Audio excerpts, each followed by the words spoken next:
अनेकों आचार्यों ने अपने अपने समय के अनुसार और देश काल पात्र के अनुसार ये सेट करके रखा है। अब कितना फॉलो करें ये हमारे ऊपर डिपेंड है। आप चिंता मत करो, आपके जेब से कोई नहीं लेके जाएगा, ये सुन लीजिए, सोचना आपके ऊपर है। लेकिन रूप गोस्वामी ने तो कहा था कि अपने धन का 4 हिस्सा करें, 25, 25, 25, 25।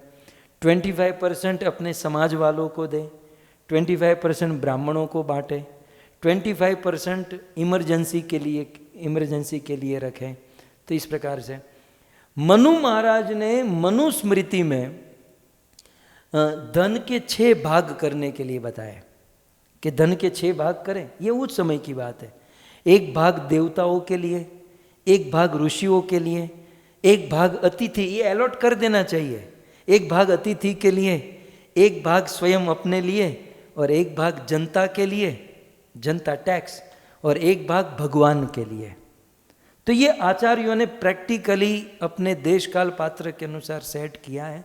अब हमें किस आचार्य को फॉलो करना, ये हम पर डिपेंड। मैं ज़्यादा आपको इस पर फोर्स या ये नहीं करूँगा, लेकिन ये सोचना चाहिए शास्त्र के इन सारे वचनों को।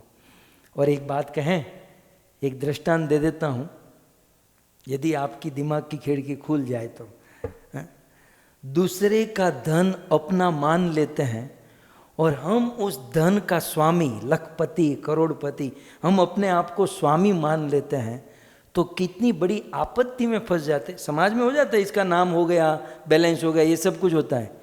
लेकिन आपको पता नहीं कि हम कितनी बड़ी आपत्ति में फंसने जा रहे हैं। इस पर हमारे आचार्यों ने दृष्टांत दिया कि एक समय की बात, एक बहुत बड़ी महारानी थी और महारानी के वहाँ फुल टाइम काम करने वाली एक नौकरानी थी, एक दासी थी। तो महारानी ने कहा कि आज हम सुबह से लेकर शाम तक बाहर जा रहे हैं, हमारी कोई अर्जेंट अपॉइंटमेंट है, मीटिंग है, हम शाम को घर पर आएंगे, तुम ये घर कमरा सब साफ करके रख देना। बोल ठीक है। तो महारानी निकली। वो ये जो दासी थी वो घर साफ करने लगी, सब कुछ जैसे एज यूजुअल रोज होता है। लेकिन बेचारी काम करते करते थक गई तो वो रोज महारानी के बेड को देखती थी। मधुसूदन प्रभु के घर पर जो बेड है ना, पता नहीं इतना बड़ा रूम, इतना बड़ा बेड, रहते हैं 2-3 लोग लेकिन पता नहीं ये लोग आनंद है।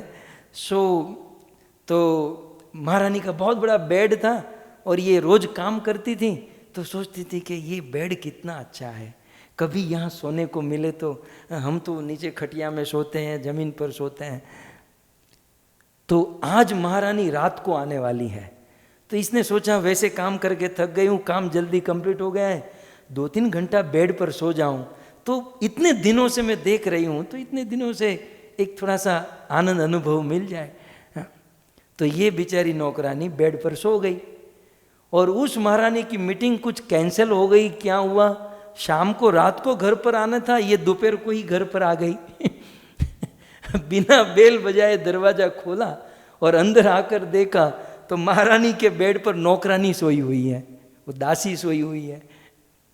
और महारानी को जो गुस्सा आया, रति मंजरी माता जी जैसी थी वो महारानी, तो वो महारानी को जो गुस्सा आया, हाथ में चाबुक उठाई, हाँ, और चाबुक उठाकर अपनी उस दासी को, उस नौकरानी को टीप दिया, इतना मारा, सटी बुलाया, तेरी ये हिम्मत, तुम मेरे बिस्तर पर, मेरे पलंग पर सोने की हिम्मत।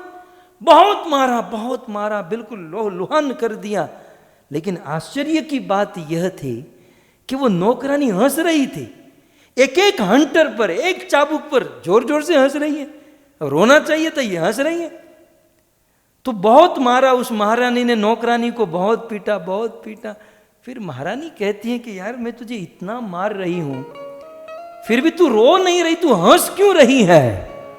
अब देखिए पूरी कथा का प्राण अब आ रहा है, पूरा सार अभी आ रहा है। बोले मैं तुझे इतना मार रही हूं लेकिन तू हंस क्यों रही है। तब वह नौकरानी कहती है कि मैंने जीवन में एक